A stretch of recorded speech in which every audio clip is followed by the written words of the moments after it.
Hello, everyone. I'm Santiago Carrata, President and CEO of Visit Tampa Bay, and welcome to another episode of Unlocking Tampa Bay. It's May, and we have a lot to talk about in this episode. But first, let's recap a little bit. In April, we kicked things off with the NCAA Men's Frozen Four Championship. Taylor Swift performed 3 straight sold-out nights at Raymond James Stadium. The Gasparilla Music Festival returned, and Burns hosted their annual Wine Fest. This month, we will add new restaurants to our Florida Michelin Guide. May's another big month for many other reasons. We have the annual Tampa Bay Margarita Festival, the International Cuban Sandwich Festival in Ybor City. The Riverwalk celebrates Riverfest with multiple days of events, and Tampa Bay's tourism industry honors National Travel and Tourism Week. National Travel and Tourism Week kicks off with landmarks from across Hillsborough County being lit up red to celebrate. Additionally, we will give back to the community at our Tourism Gives Back event and honor local tourism heroes at our annual National Travel and Tourism Week luncheon. In this episode, we hear from 2 iconic Tampa Bay landmarks.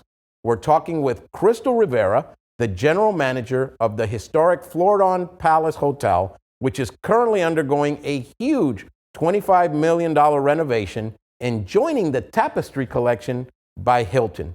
MaryBeth Williams, executive director of Friends of the Riverwalk, the organization behind all the wonderful Riverwalk events and parades that include Riverfest, the Holiday Lighted Boat Parade, and the Riverwalk Trick or Treat.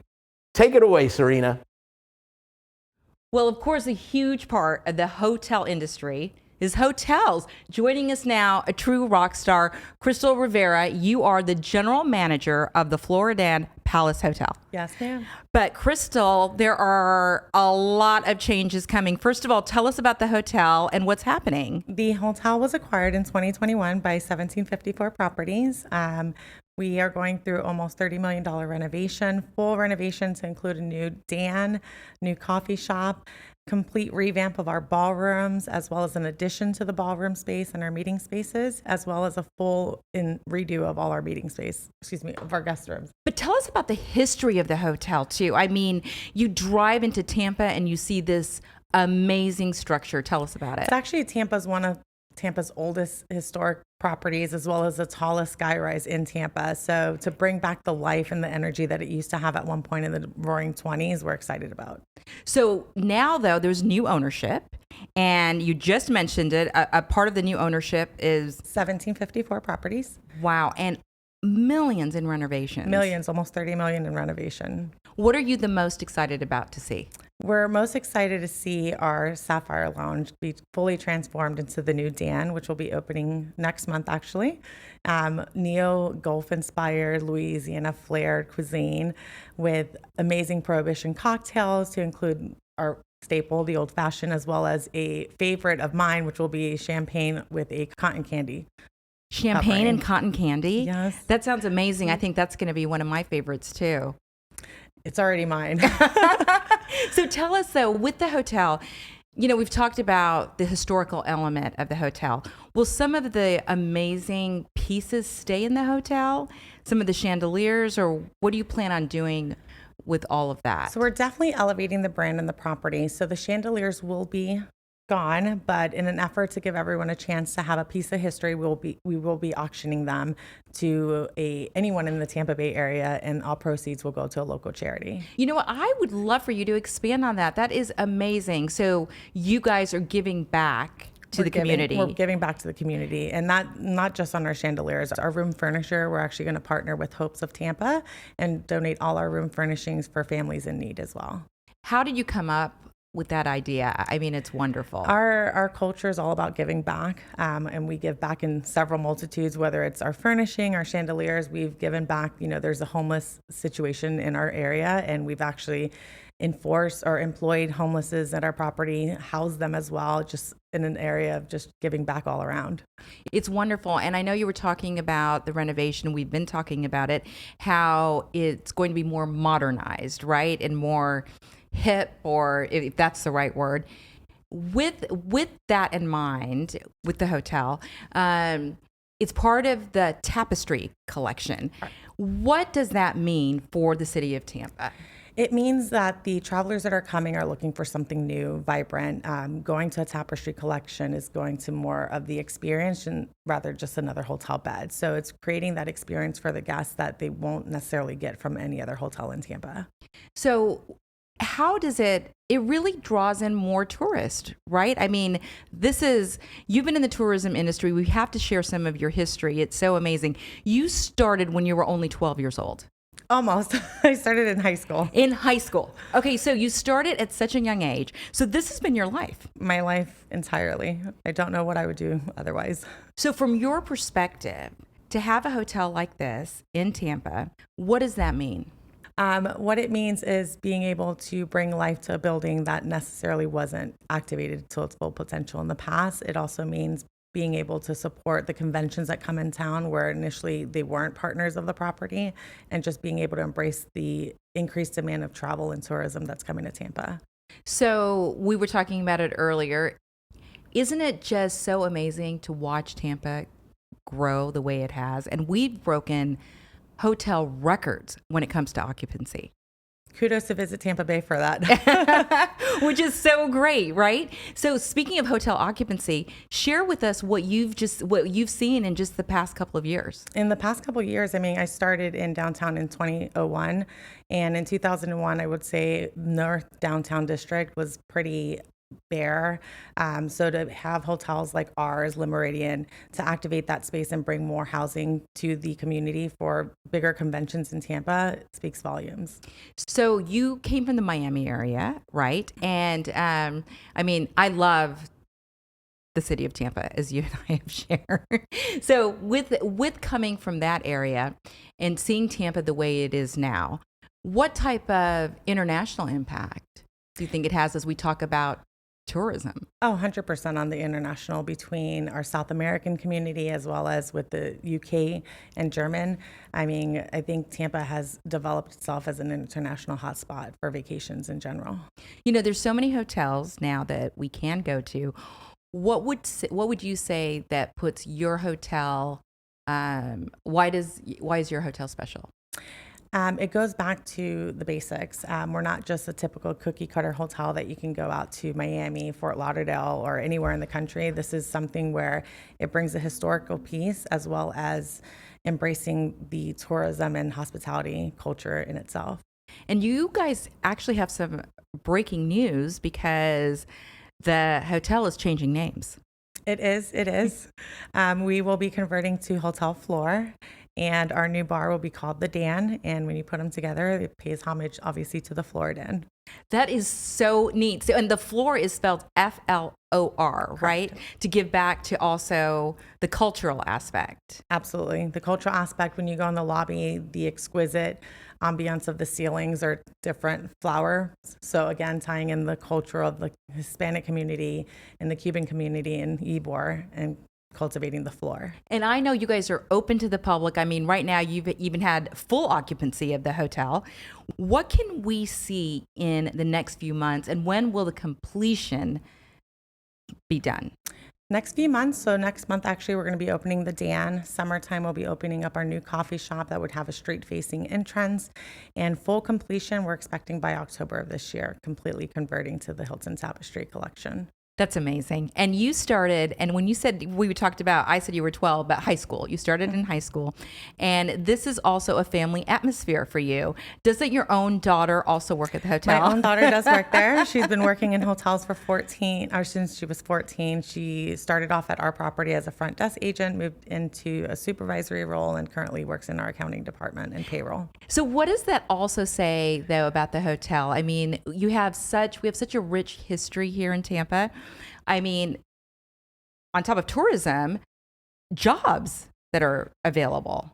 Tremendous. I will say when we first started the property, we had about 6 employees. We're currently up to 70, almost 80, and we're still staffing and sprucing up that number. So, Crystal, there is so much history associated with the hotel.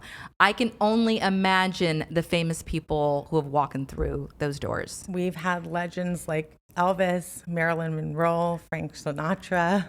That's amazing. Most recently, Patrick Wilson. And Patrick Wilson, of course, has such ties to Tampa. His brother is the main anchor at Fox 13. His dad was also an anchor at that television station. So we've talked about some of these amazing people who have walked through the doors. Who would you like to see walk through the doors? Do you have any personal favorites that we should put out in the universe to come and stay at the hotel? Put out in the universe. Brad Pitt would be amazing for me. Yes. I don't know if that would happen, but that would be a good one for me. Hey, why not though? We should put it out in the universe. What else would you like to see in the next 100 years? In the next 100 years, I would love to see one of our presidents come by to the property. I think just re-engage the presidency. Our balcony, there were several candidates before that would give their presidential speeches at the hotel. So to have that happen again would be amazing. That's wonderful. And so I've been using the word wonderful so much because it's great and you're wonderful. So what else would you like people to know? I would love them to know our ownership. It's a very small ownership group, 1754, same owners as Tradewinds. By far the best ownership group. I mean, they definitely believe in the culture of giving back to the employees. Not one of us feel like a number to them. They truly embrace us and take care of the property as well. Crystal, thank you so much You're welcome. for sharing all this exciting news. Thank you.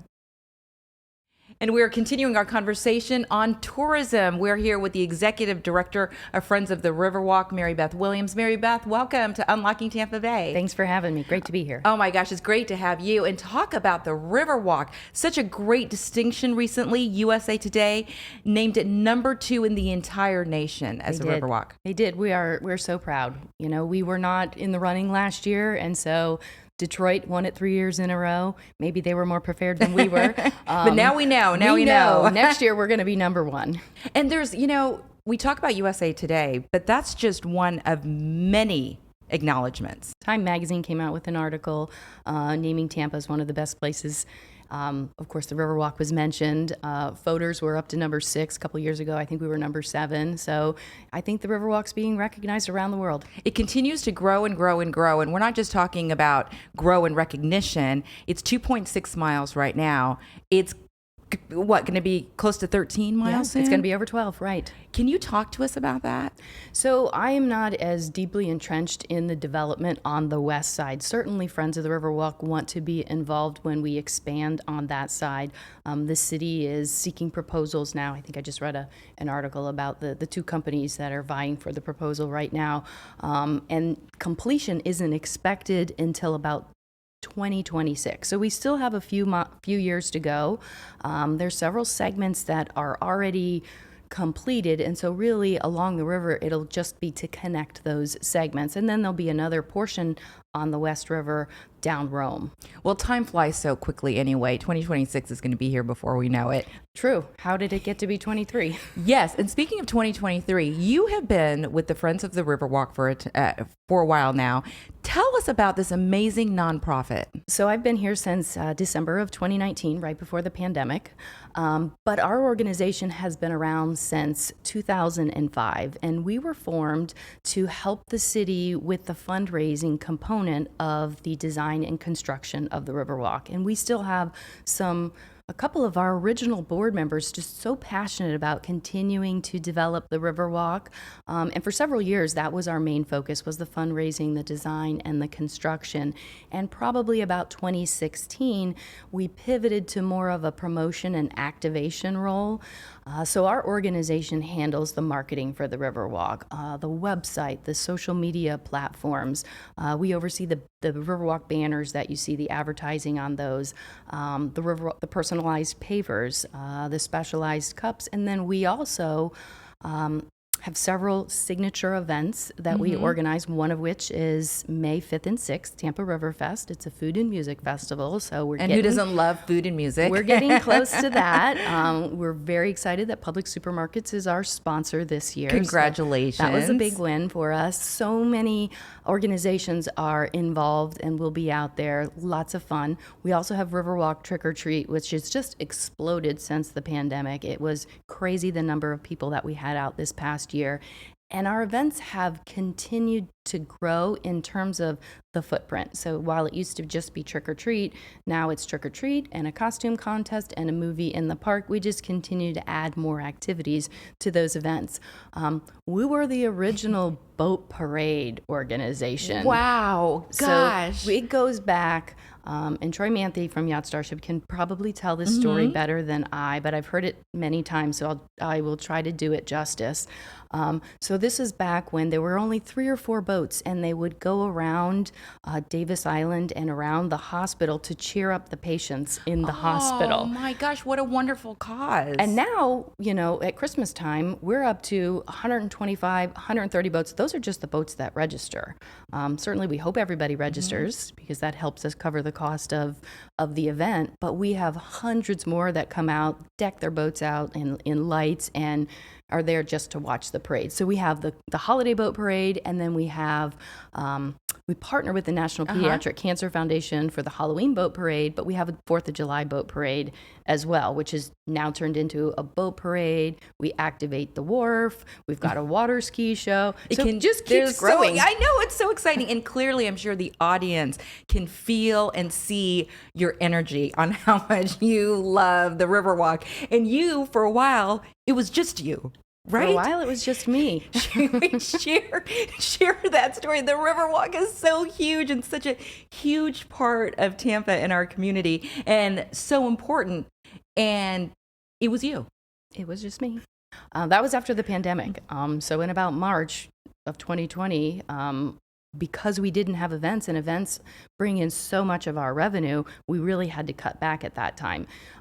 I look at it as a blessing in disguise because I was still fairly new. It gave me the opportunity to really learn and understand all of the facets of the organization. So a year and a half later, when it came time to finally hire somebody else, I knew exactly what we needed. So now we're up to 2 full-time employees, myself, and we have a marketing and events coordinator. We have a part-time intern right now, which is super exciting because as our events grow, I look back and say, gosh, how did we do this when it was just you and I last year? Or how did I do this by myself? But we just keep growing. So hopefully we're able to continue adding additional staff so that we can keep growing our events. We certainly hope so. And speaking of the Riverwalk and events, is there an opening down the line, honestly, to have baby showers, weddings? I'm sure there are requests for that all the time. Well, I get all kinds of requests, crazy requests all of the time.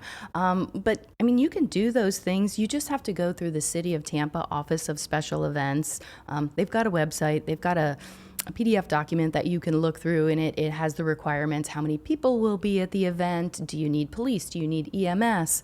I get those calls all the time, which I defer to the city to answer those. Certainly, I'm helping people with a variety of things along the Riverwalk, where to park and what hotels to stay in. And they Google Riverwalk, and my phone number pops up. And so you're the guru of all things Riverwalk. MaryBeth, talk to us about how important, from a tourism standpoint, is it to have such a great Riverwalk? Well, here's a stat for you. The Tampa Downtown Partnership did a foot traffic study, and we have over 1 million people that use the Riverwalk on an annual basis. And that's just it was a 1-week study. So of course we extrapolate those results. But that's just 1 week in February. Imagine if we have the Super Bowl going on or a large event like we just had the Frozen 4. So those numbers are probably even higher than that study. The economic impact is significant.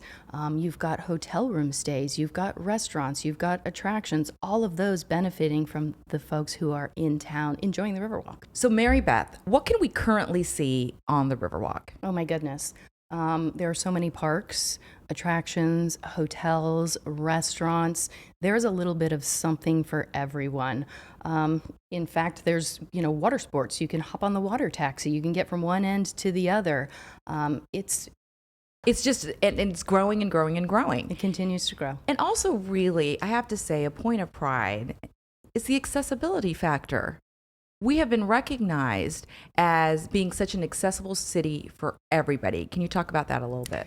I can. We actually have, I guess, adhesives on the Riverwalk, that have, be careful when you're biking, walking, and there's even an emblem of a person on a wheelchair. And we recently had one of our volunteers was in a wheelchair, and he saw that and shot me a text not too long after it and said, I was so happy to see that. It just makes me feel a part of this community. So we're very proud of our accessibility and the ability to get safely onto the Riverwalk. We actually have something on our website that helps people rent mobility devices to access the Riverwalk if they're, traveling from afar and need something like that. Speaking of traveling from afar, having such accessibility like this, do you think that's a game changer in the places people choose to visit? Because we have certainly seen and continue to see a huge boom of people coming to Tampa. Oh, without a doubt. Absolutely.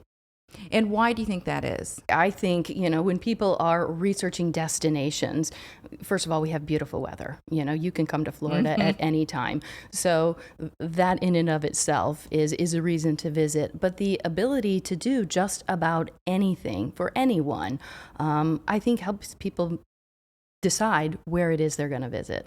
I love the story that you shared about the gentleman that, shared the text with you. Do you have any other personal stories or memories of the Riverwalk that stick out? I mentioned earlier that we do the personalized Riverwalk pavers, and we always ask people to share stories with us about their paver. And there's so many wonderful stories that people have shared. I have a friend who donated a kidney to somebody, and they have stones on the Riverwalk. But one story that I think of all of the time is a gentleman whose daughter passed away at 2 years old. And they bought a paver to memorialize her along the Riverwalk. And he called me and shared a story with me. The reason that they purchased the paver on the Riverwalk was because one of the last things that they did with her was they took her to the Riverwalk Trick or Treat. And she had such an amazing time that when they visit the Riverwalk, they feel so close to her. Gosh, I mean, I'm getting tears in my eyes. It's these type of stories and that just make you realize what a beautiful, beautiful place it is. And speaking of the pavers, anybody can purchase a paver. Anybody can purchase a paver. And can you tell us just a little bit more about that? Because that is really neat. So there are pavers from the History Center all the way down to Curtis Hickson Park. We often have sales on pavers, so keep an eye out for that. But generally, they're $175. You get 4 lines of text, 18 characters per line. You have to submit your request, and we have to approve it. I can't think of a time where I told anybody no, they couldn't put that on a paver. Maybe once during COVID when they weren't happy with COVID. But they're just, it's fun to go down to the Riverwalk and read the messages that people have. We have a paver that says, "Will you marry me?" It's just a generic paver. A lot of people call and they want to propose on the Riverwalk, and I'm like, well, I have a generic one that you can use. But there are some people who want to, engrave "Will you marry me?" whatever name. And what a great gift. And the proceeds, of course, go back to building our beautiful Riverwalk. Right. Well, they help. Part of our mission, and I think what sets our organization aside, is our goal is to produce free community events. Our events are family friendly. Everybody is welcome at our events, and they're free of charge. We're not selling tickets. They're not gated. You can come and enjoy the music. You can enjoy the wiener dogs. You can enjoy the boat parade, and you don't have to pay anything. So rich, poor, it doesn't matter. And clearly, as we shared, you are so passionate about the Riverwalk, and that's exactly what we need. We've talked about some of the expansion projects. What is your dream for the Riverwalk? Gosh, I'd love the Riverwalk to extend, all the way up into Ybor and then circle around into the Heights and really connect the rest of our neighborhoods. There are conversations going on now regarding expansion up towards the port. I just read an article yesterday about that in the cruise industry. Our organization did a feasibility study on building a underpass at Cass Street, where we kind of have that awkward transition. You have to cross the road and the railroad tracks. So back when the Riverwalk was built in 2006, it just wasn't feasible at the time. I don't know that anybody realized the impact that the Riverwalk would have on our community.